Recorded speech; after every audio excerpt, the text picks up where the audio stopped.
for rebuttal, please. You got it. Thank you. Your Honors, under the sex offender registration statute at issue in this case, before someone qualifies as a sex offender and before they must register, they must not only be convicted of an enumerated offense, but they must also be released from the sanction imposed for that offense. Now, in State v. James, this court held that they must be released from the full sanction. So let's get to the chase. Sure. The legislature immediately followed, in session and immediately followed our decision in James, Right. passed a law in which they expressly stated that they don't agree with the outcome in James and the statute. So under our precedent in Madison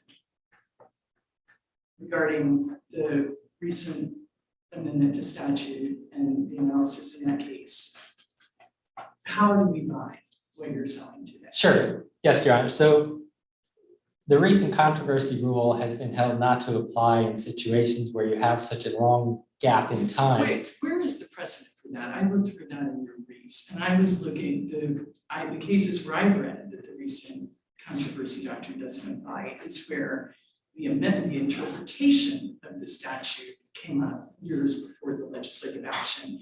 I didn't see the case that says where the statute has been on the books for some years, but the interpretation, for example, in the Madison case, the condo association case that your opponent relies on for this proposition, the condo lien statute had been on the books for many years before we issued our opinion in the quam.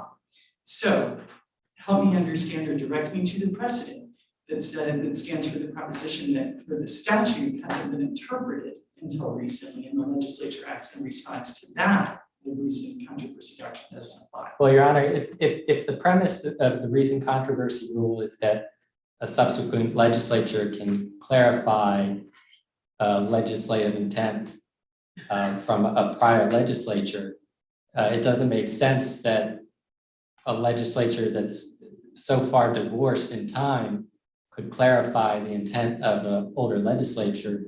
But I think So your argument is that the existing legislature can clarify the meaning of a statute that was enacted by a prior legislature? Is that your argument? that's correct, Your Honor. I think the bigger problem with the state's recent controversy rule argument is that it completely violates principles of textualism, right? First of all, it lends credence to the idea that legislative intent matters. I'm familiar with some of the arguments against the application of the recent controversy doctrine, but right now the precedent of our Florida Supreme Court binds us to that doctrine. So let me ask you another question, just pivoting.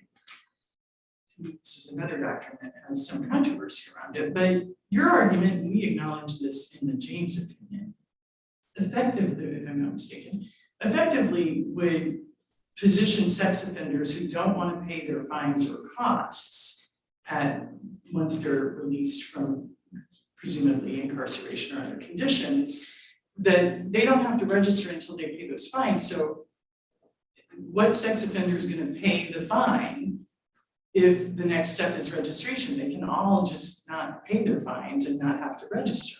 That's an absurd outcome. Well, I would say perhaps it's an unintended result, but it's not absurd or obviously unintended result. And that leads us back to what the legislature did in the 2021 session, right? What they said is, this isn't what we intend. We intend for sex offenders to be required to register upon the release of any sanction. That's what the text of the amendment says, isn't it? That's correct, but we have to look at the meaning of the words in the text in the version of the statute that applied to my client's offense. And I think in that version of the statute, there's an evident purpose in the text to defer registration for people on account of only a financial obligation, and that is a fine. And here we have a cost, which we acknowledged in James is different than a fine. So is your support for the similarity or identity of costs and fines rooted entirely in the Amendment 4 case? No, the only reason that we invoke Jackson and the Amendment 4 cases, first of all, we could see that those involve different legal contexts. We're not saying that they're binding here. We're saying they're merely illustrative examples of where courts. So then we're back to our precedent, our prior precedent that the legislature has expressly disapproved, where we distinguished fines and costs. In dicta, Your Honor, costs were not an issue. What's your support for them for cost being a sanction? Independent of what the dicta and James had said, costs are different. Right. So first of all, we think there's a number of textual and contextual indicators that support that a cost should be a sanction. Under the general terms canon, you would afford a general term like sanction, its broad meaning and full scope. And we think that the plain and ordinary meaning of a term like sanction would, in its full scope, would include costs, right? If you look at the dictionary definition for sanction, right, it's nothing more than a detriment imposed as a result of some disobedience with the law, right? If you look at, Black's and Merriam-Webster's legal dictionaries, their definition is a penalty that results from failure to comply with the law. And, if you look at the Jackson and Amendment 4 cases, they're simply construing the plain and ordinary meaning of a term like sentence and concluding that costs would be a sanction. And I think on that discrete point, at least, it seems to me that the text may lend you some help insofar as 943.0435 defines sanction as saying includes but is not limited to Correct. the laundry list. That's right. The presumptive of non-exclusive include canon says that, the words including but not limited to are words of expansion, and they only go to emphasize the breadth of a term like sanction.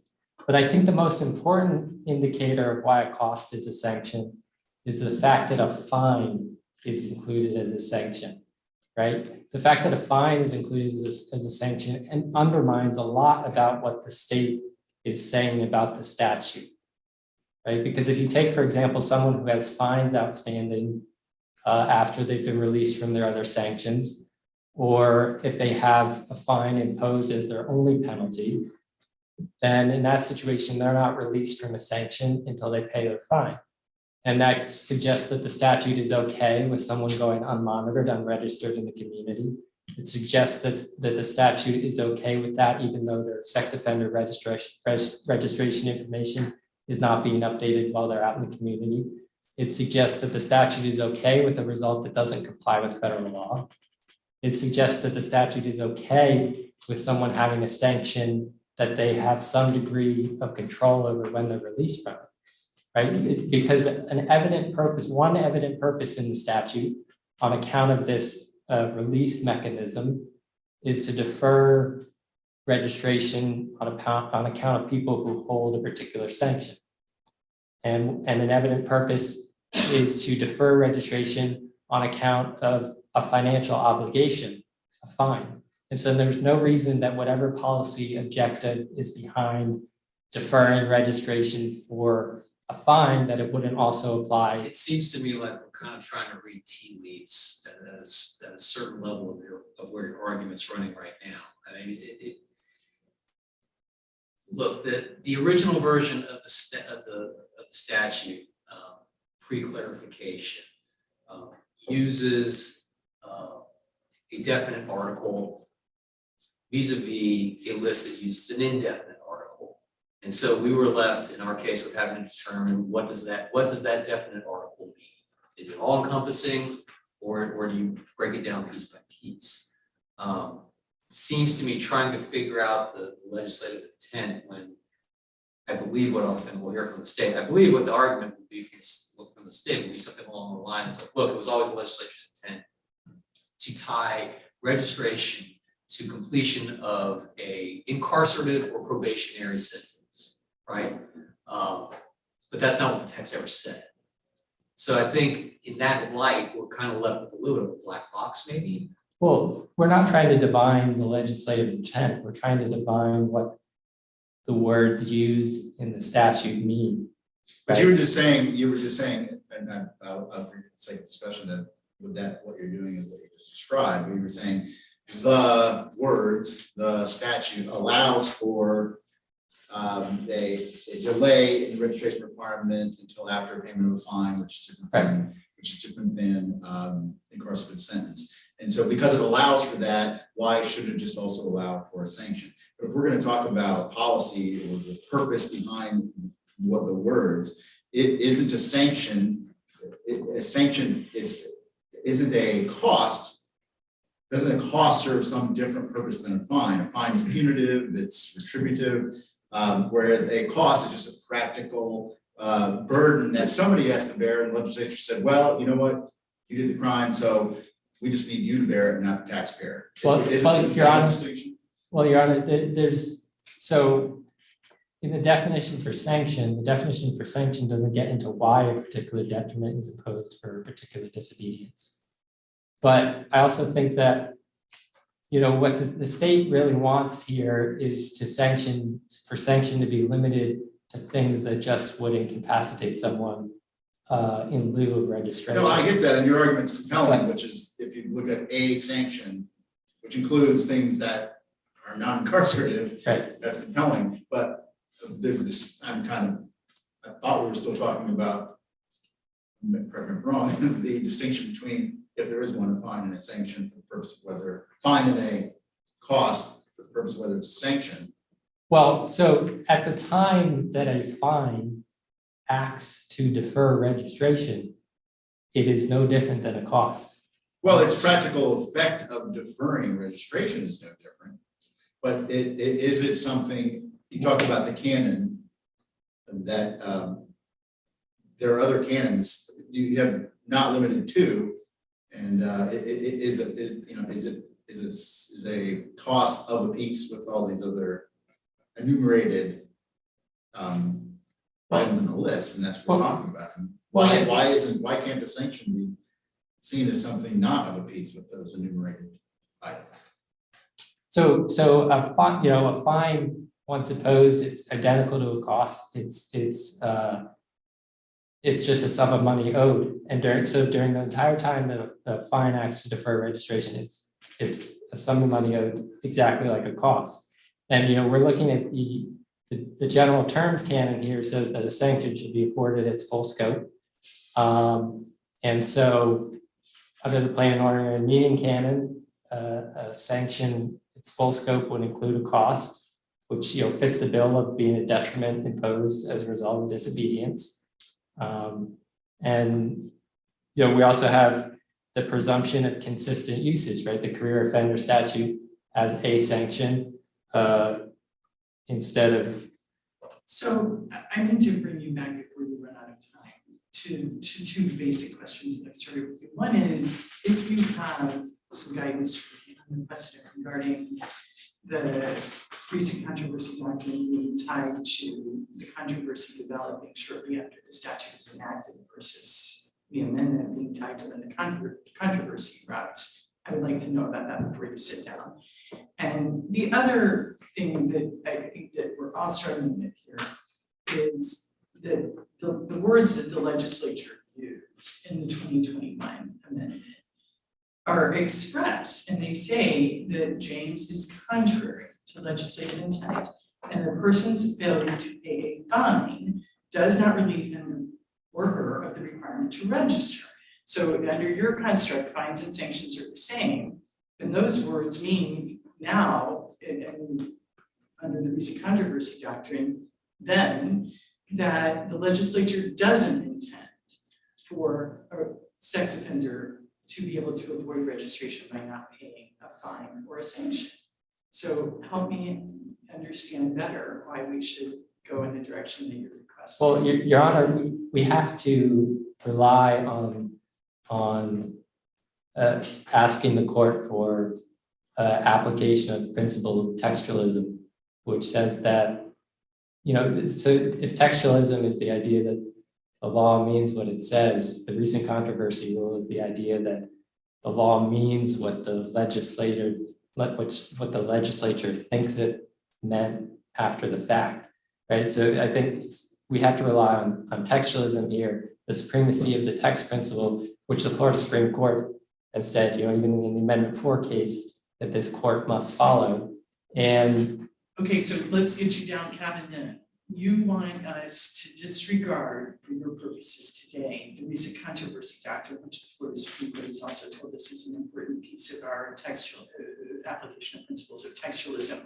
Tell me the case that gets me away from what is obvious from Madison, which is that we apply that doctrine even when the controversy erupted after the statute had been on the books for many years. Well, Your Honor, I would have to take a look again at the cases that we cited for the proposition that when you have such a large So maybe you gap can in. tell me on your reply.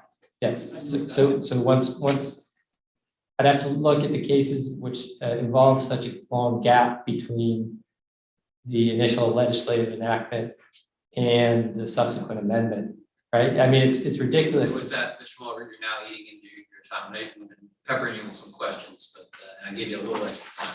All right, thank you, Your Honor. Sure thing.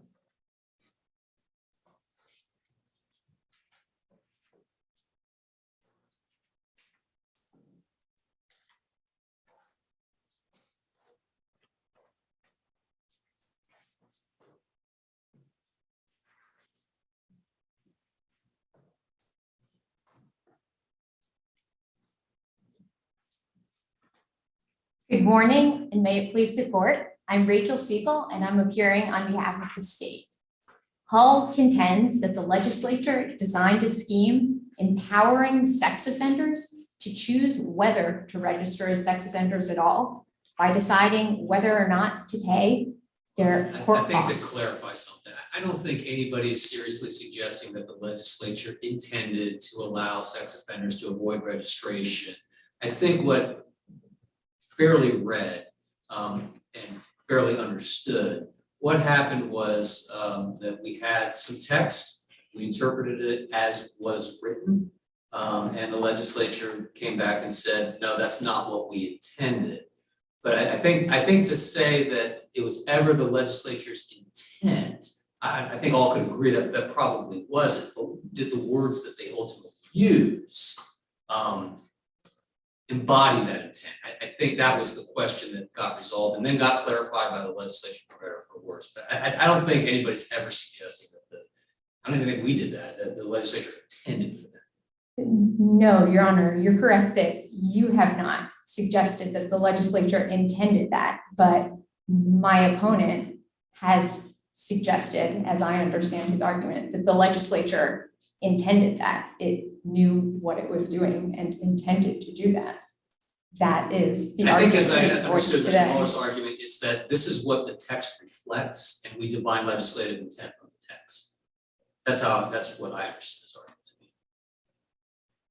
All right, well, first I'd just like to discuss with you today briefly the recent controversy doctrine, which So on that topic, your opponent, you've heard his argument that the recent controversy doctrine shouldn't apply when the statute's been on the books for a number of years before the judicial interpretation gets rise to controversy.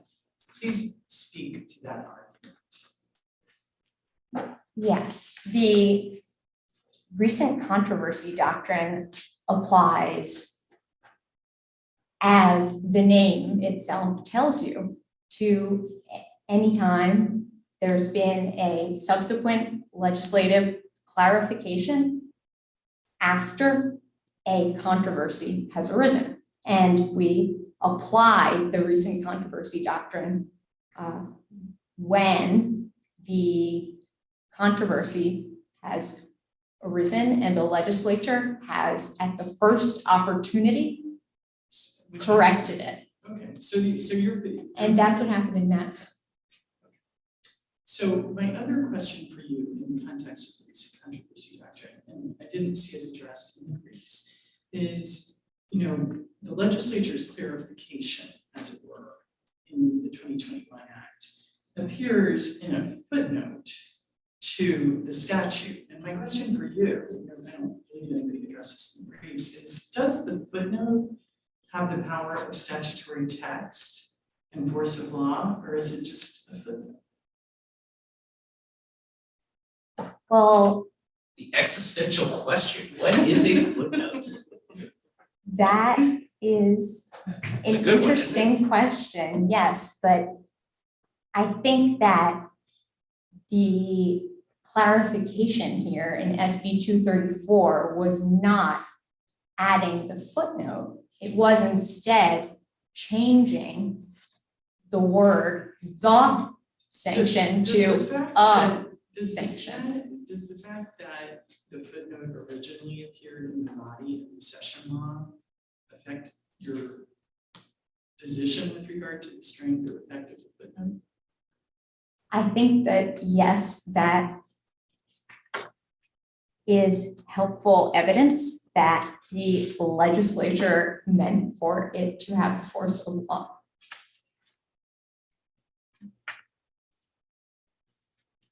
But in any event, they did the work by changing what James used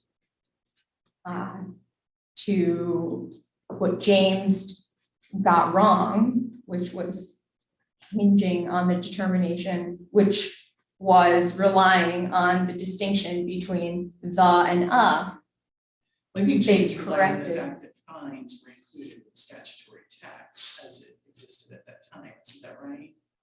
Well, there are two holdings, I believe, in James. So,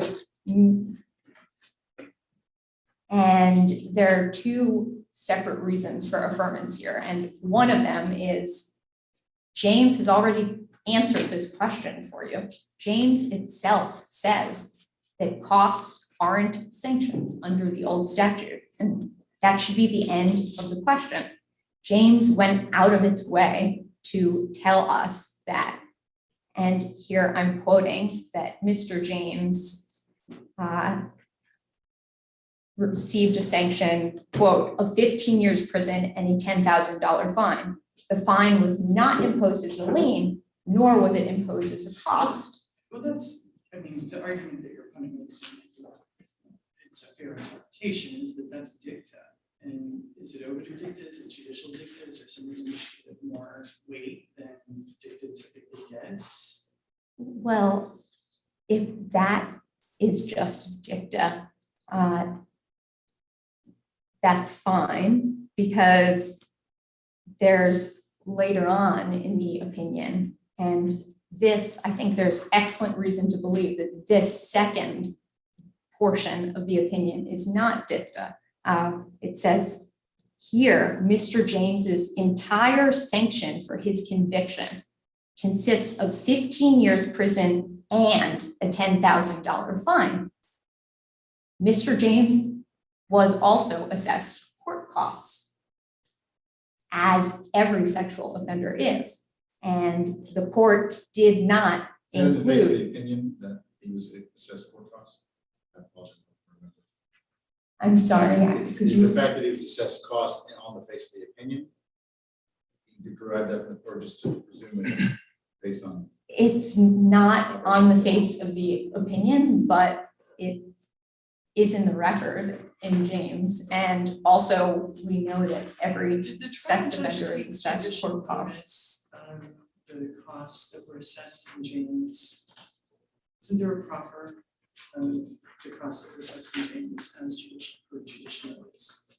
I can't recall specifically, but I do believe that's correct. And the reason to believe that this isn't dicta and that this is a holding is that it comes directly before the court's holding that accordingly, Mr. James's sanction as a whole has not been released and he doesn't qualify as a sex offender. It's necessary to reach that conclusion. And so in that way, there is an argument to be made that the state believes is persuasive that this is part of the holding. But either way, at the very least, it's reasoned dicta, and it's something that this court. So reduced to simplest Follow. terms, right? Your argument is under the recent controversy rule, it's game over. But if that doesn't a fine, then you would distinguish James on the grounds that a cost isn't a fine. And we would have to ignore the part of James that says the sanction as a whole has not been released if we are traveling under your second construct versus your first one. So help me understand how we get there from here under your second construct. I'm sorry, and by my second construct, you When mean, that James distinguishes fines and sanctions, but it also says, and this is it distinguishes fines from from costs. costs, I'm sorry, for purposes of sanctions, but it also says, and this is a key to me, read James, that the sanction as a whole had not been released, and therefore he doesn't qualify for purposes of registration, and that's interpreting the pre-2021 statutory text, which if we don't apply recent controversy, I need to understand how we should reconcile this with your theory.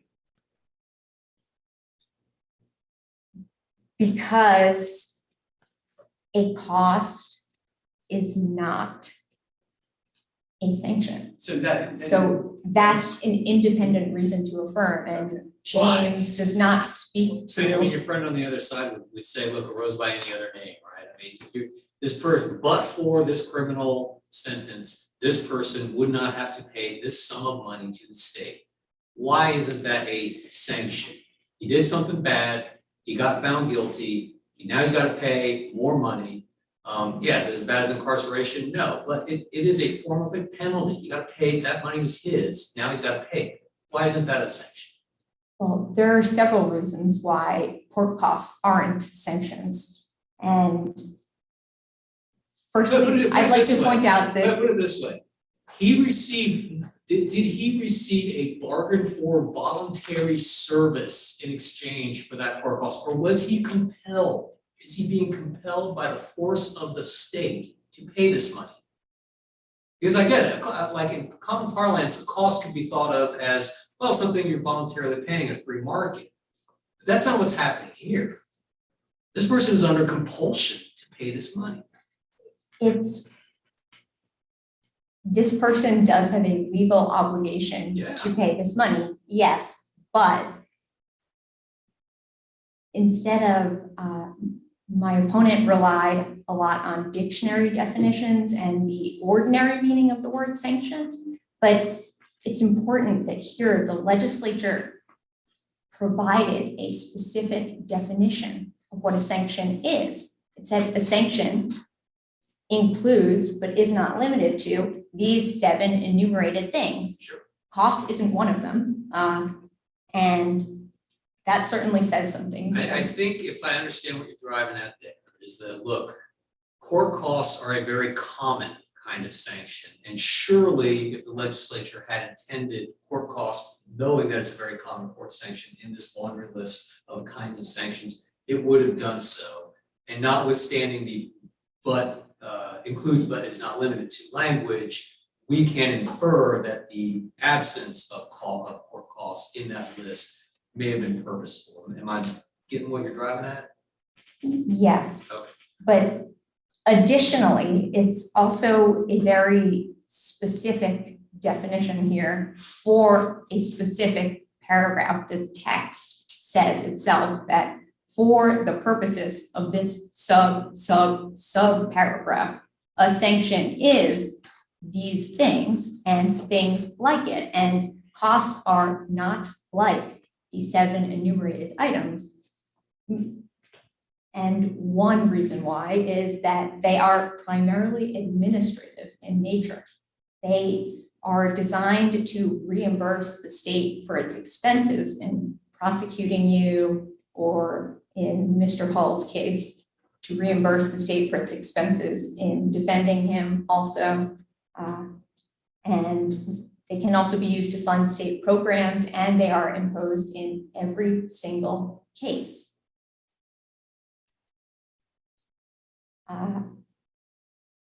Also, the 7 enumerated items, incarceration, community control, probation, all of them involve some level of judicial discretion on the part of the sentencing judge.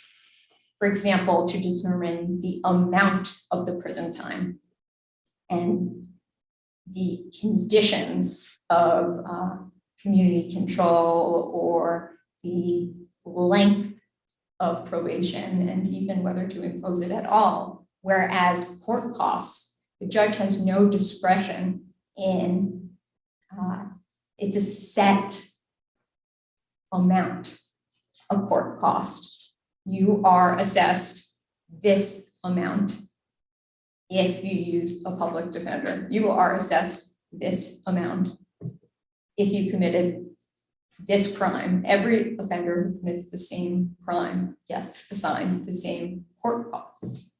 It's formulaic and it doesn't allow for the exercise of judicial discretion, whereas all of the 7 enumerated sanctions do. And they're just clearly a separate and distinct concept.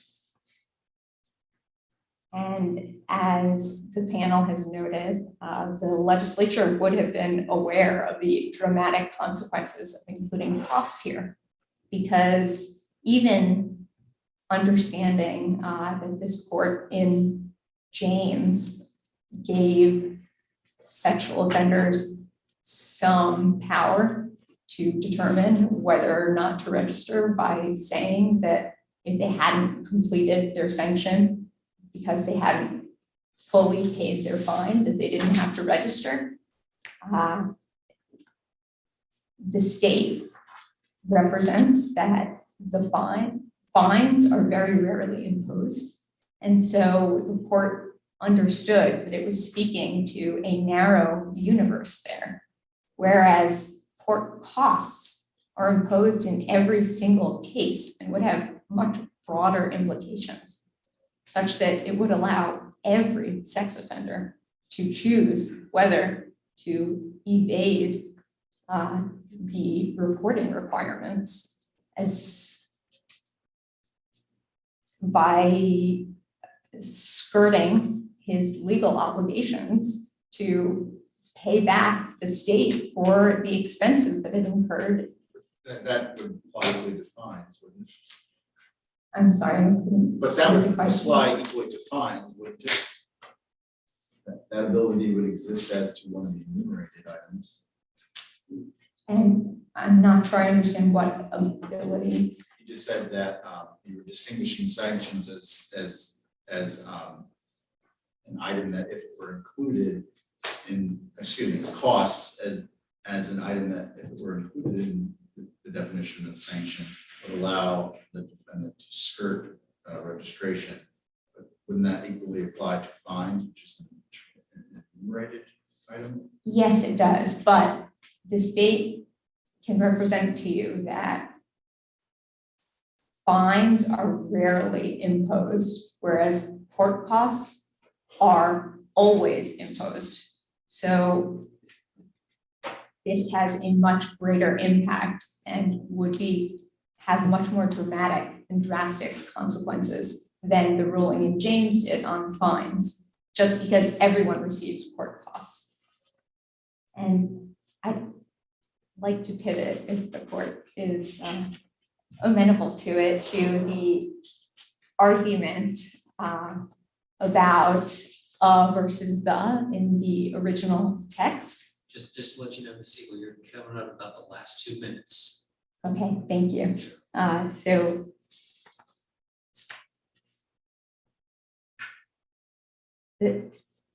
we know from the Supreme Court of the United States in the Noel Cannon case that the definite article "the" can sometimes take on a generic indefinite meaning. In other words, that "the" can sometimes mean So given that ambiguity, James should have looked to the clear legislative intent here. And the legislature plainly didn't intend to create a scheme. Just to kind of cut to the chase on the second was, I remember I was reading through your brief, it seemed to me like you were saying that basically we should just say we got it wrong in James. And I'm not sure that a panel can do that on a previous panel opinion. That's, you can, under the recent controversy doctrine.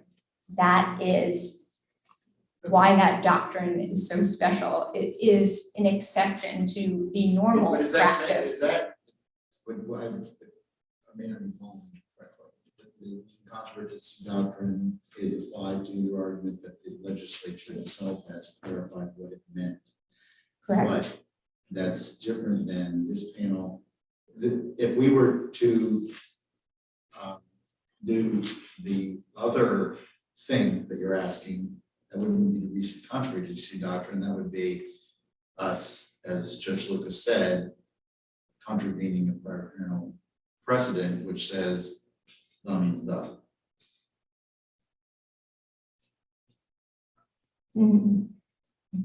But we're not asking you to opine on whether the means you can just say that court costs are not a sanction. My understanding was you were making a, I don't know which third argument, which is that we don't need the recent controversy doctrine, which would involve legislative enactment.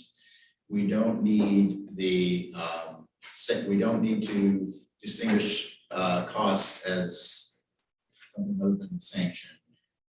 We can just, contrary to the reasoning of James, say that here the meant No, in order to say the meant you would have to accept and apply the recent controversy doctrine here, as you did in Madison, which allows a 3-judge panel to, So without going your on position bond. is that our statement in Madison to the effect that the legislature abrogated our interpretation of the statute, it lets us as a panel declare that our prior opinion is no longer applicable or valid.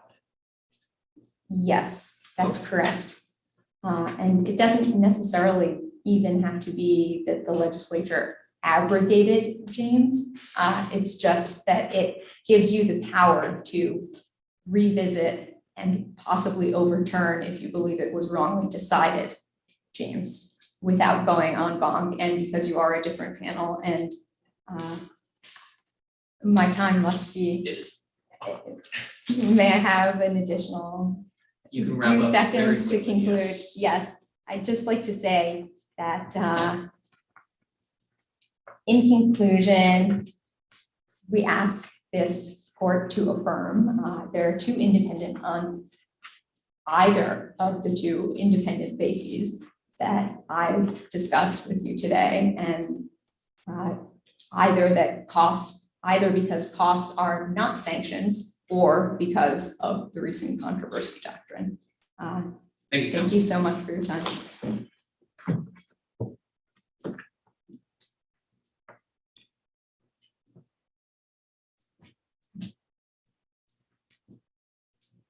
Thank you. Judge LeBrit, on page 2 to 3 of our reply brief, I believe there's a number of cases that suggest that the relevant gap in time that would defeat the recent controversy rule is the time between the enactment and the amendment. So MW Davis holding that due to the 13-year gap between when the language is originally placed in the statute and the most recent amendment, the 1990 amendment cannot be seen as clarifying the legislator's intent in 1986. And we have Parole Commissioner V. Cooper. It is inappropriate to use an amendment enacted 10 years after the original enactment to clarify original legislative intent. I appreciate that. Let me take you to, thank you. I'll go read those cases. And there's 2 more, but yeah. If they're in your reply brief, I'll go find them. What about your opponent's argument on the discretionary nature of a fine versus the essentially, as I understand the argument, mandatory nature or Well, discretionary nature of cost, and what value, if any, do you ascribe to Well, that they're distinction? suggesting some narrow legal technical definition for the term sanction that somehow has the judge's discretion. But I mean, that ignores the fact that tons of sentences are imposed without, due to plea bargains and such, without the judge's discretion entering into. Well, the judge has discretion to approve the plea. Sure, but I guess, it's a narrow legal technical definition for sanction that isn't readily apparently suggested by the text. And, and the state also suggests that costs, they have only a limited purpose to provide money to the state for operation of courts and things like that. But we don't have any grand statement of legislative intent as to all these costs and what they're for. They might be for deterrence. Let me ask you this, you recognize that in the context of attorney's fees, that they can be imposed as a sanction under 57-105 in some cases, but they can also just be part of a fee shifting structure of statute, which is not for instance, a sanction for, say, tortious activity, because it can't be, because the defendant in, say, a tort action could be on the hook for fees just simply by virtue of fee shifting. So that's not a sanction for any behavior, any behavior on the part of the lawyer or the client. It's just, we have costs, we have fees, somebody's got to pay them. We should. Do you recognize that distinction? There are fees as sanctions. There's a difference between fees for the services of one's attorney and other types of court costs. Well, there are attorney's fee statutes that impose fee liability for the other party's fees, right? One of them is a sanction, quite clearly. Section 57-105 says, if you advance a frivolous argument, it was frivolous, for lack of more precise language, that's a sanction for bad behavior. But a fee shifting statute, which is say, well, the loser pays, is something different. That's not a sanction. It's not, hey, you committed this tort, therefore that it's supposed to be a punishment for the tort. I think in the context of criminal law or a criminal case, we're talking about a detriment, an injury, and a harm that's imposed as a result of disobedience with the law. Even if you look at attorney's fees that are due for. We don't use sanction. We just talk about a fee shifting statute, right?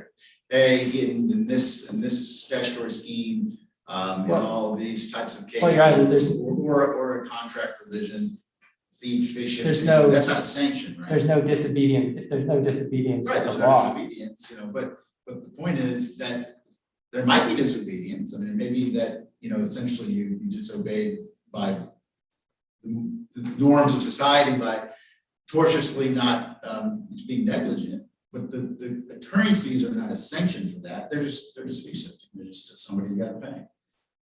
So couldn't it be the case that here the costs are not actually a sanction? They're not imposed for disobedience. They're just somebody's got to pay. Well, I don't think we know in all cases why these costs are imposed, right?